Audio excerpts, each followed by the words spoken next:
Alô, bom dia, você está no canal Professor Belém nesta quarta-feira, dia 14 de setembro de 2022, sejam todos bem-vindos.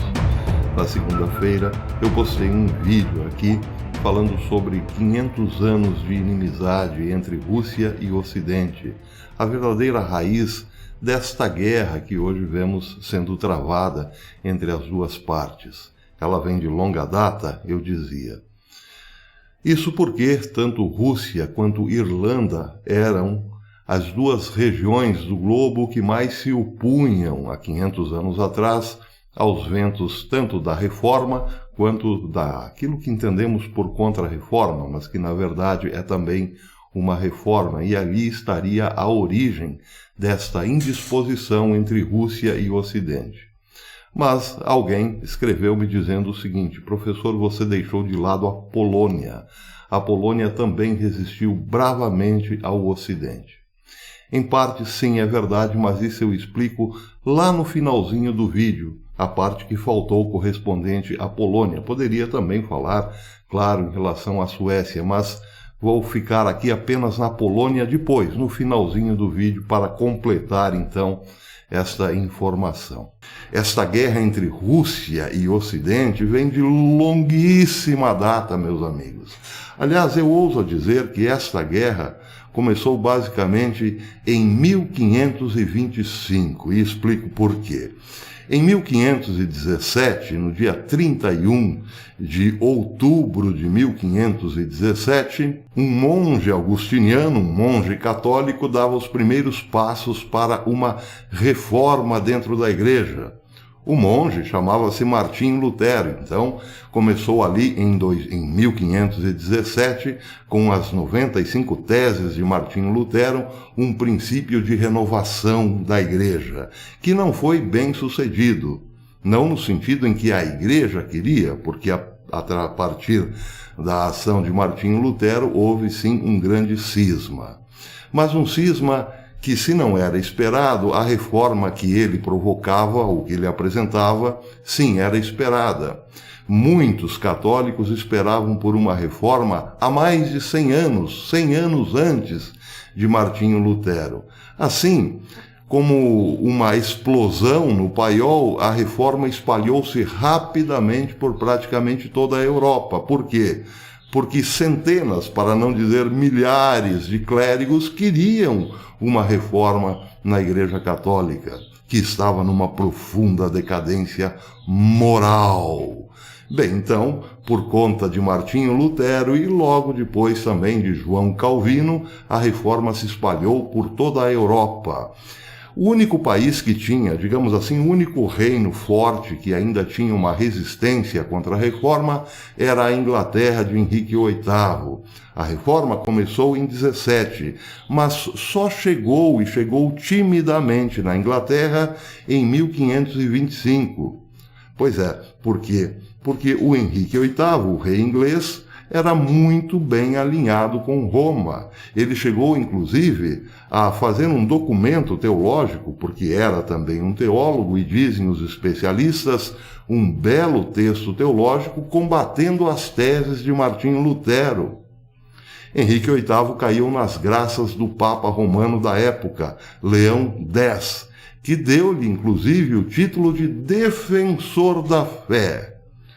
Mas em 1525, como as relações de Roma com a Inglaterra já estavam estremecidas pelo apetite sexual do rei, as coisas começaram a mudar. Então, foi a vez do protestantismo de Lutero entrar timidamente na Inglaterra. Aí faltavam apenas, para tomar toda a Europa e boa parte do leste europeu, a Rússia, mas também faltava a Irlanda.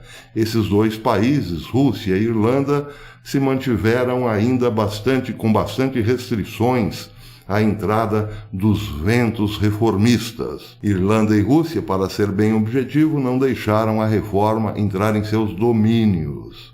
Principalmente a Rússia, que defendia um catolicismo autêntico, o catolicismo ortodoxo. Bem, é preciso aqui fazer um parênteses. A reforma foi apoiada sobretudo pelos príncipes e banqueiros alemães, que protegeram Martinho Lutero, enquanto a este ainda lutava contra Roma dentro da Igreja Católica. Lutero, para não ser levado à fogueira, apoiou sim, deixou-se apoiar pelos príncipes alemães. E estes, depois da reforma concretizada, quiseram avançar com os seus interesses dentro do território russo.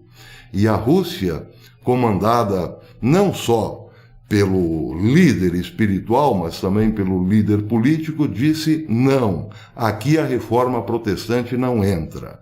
Bem, acontece que a Rússia não só estava impedindo o luteranismo, o calvinismo de entrar em seus domínios, como também o catolicismo romano. Então, a rigor, tanto o catolicismo romano quanto o luteranismo e o calvinismo faziam praticamente uma sociedade para expandir os seus interesses dentro da Rússia. E a Rússia, então, no século XVI, fechou-se totalmente a esses ventos da modernidade.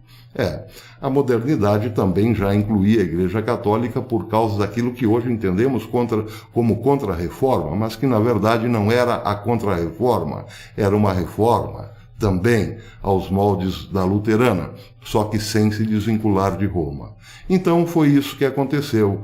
A Rússia fez muita inimizade com o Ocidente ao fechar as suas portas, tanto para luteranos quanto para calvinistas e católicos. E, por outro lado, sentiu-se isolada a partir daí. Então começou um grande rancor.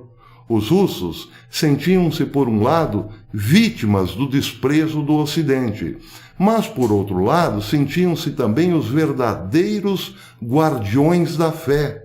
Por quê? Porque a Rússia olhava para o Ocidente com muito desprezo, porque via no Ocidente uma decadência espiritual monstruosa.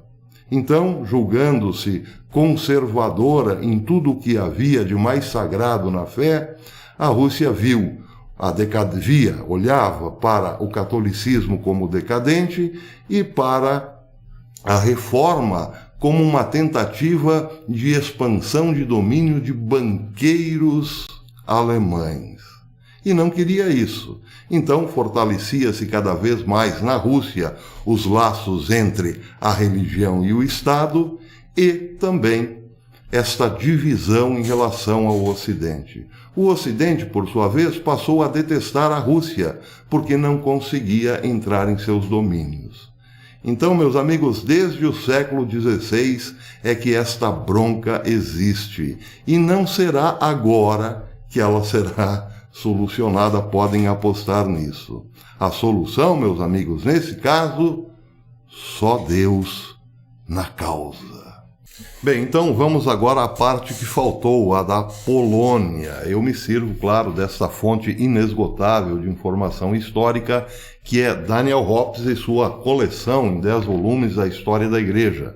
Eu estou aqui no volume 4, intitulado A Igreja da Reforma, a Igreja da Renascença e da Reforma, parte 1.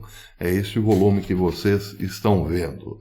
Bem, lá pelas tantas, em relação à Polônia, diz Daniel Hobbes o seguinte: a Polônia resistia, sim, à entrada dos ventos reformistas, principalmente à entrada da reforma a partir de João Calvino, que já havia encontrado, segundo Daniel Hobbes, semifracassos e fracassos completos. Tinha depositado grandes esperanças na Polônia. Em 1554, ofereceram um programa de ação ao fraco rei Sigismundo II Augusto. Mas a complexidade da situação religiosa num país em luta com a anarquia crônica desiludiu-o. A massa continuava apegada aos princípios católicos e a burguesia alemã das cidades professava o luteranismo. No entanto, uma parte da nobreza passara para o calvinismo e podia exibir conversões retumbantes, como as de Nicolau Radziwiłł e de várias famílias do rito ortodoxo russo. Na Câmara dos Núncios existia uma maioria protestante, mas as seitas polulavam e destacavam-se. A Dieta de 1556 autorizou os senhores a praticar o culto de sua preferência. Bem, aqui então nós vimos o seguinte, que quem de fato segurava um pouco os ventos da reforma era, evidentemente, o povão, os servos, as classes menos favorecidas. Já boa parte da nobreza sentia o aroma da reforma e a acolhia.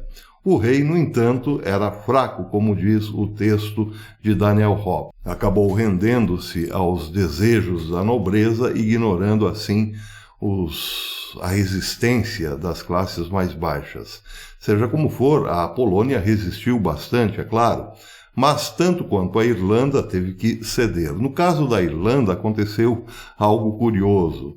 A filha, uma das filhas do rei Henrique VIII, Maria Tudor, que depois foi chamada de Blood Mary ou a Maria Sanguinária, acabou trazendo de volta, ou tentou trazer de volta o catolicismo para o reino. Mas, para compensar os reformistas, acabou dando-lhes uma parte da Irlanda. Então a Irlanda acabou cedendo à força de uma católica convicta de que poderia trazer de volta para a Inglaterra o poder da Igreja Católica. Ela conseguiu em partes e por um certo tempo. A rainha depois foi substituída, claro, por Elizabeth I, morreu e deixou o lugar para Elizabeth I, que acabou definitivamente tirando o poder da Igreja Católica dentro da Inglaterra. Mas em relação à Irlanda, por conta de Maria Tudor, os reformistas então já tinham também entrado naquele país. Restou apenas a Rússia como última barreira para os ventos reformistas e para a Igreja Católica de Roma, como disse. A Igreja Católica Russa ortodoxa acabou criando um muro em relação à reforma, à Igreja Católica e de resto a todo o Ocidente. E é então esta a origem da grande bronca que vemos até hoje. Por enquanto é isso. Até amanhã, se Deus quiser.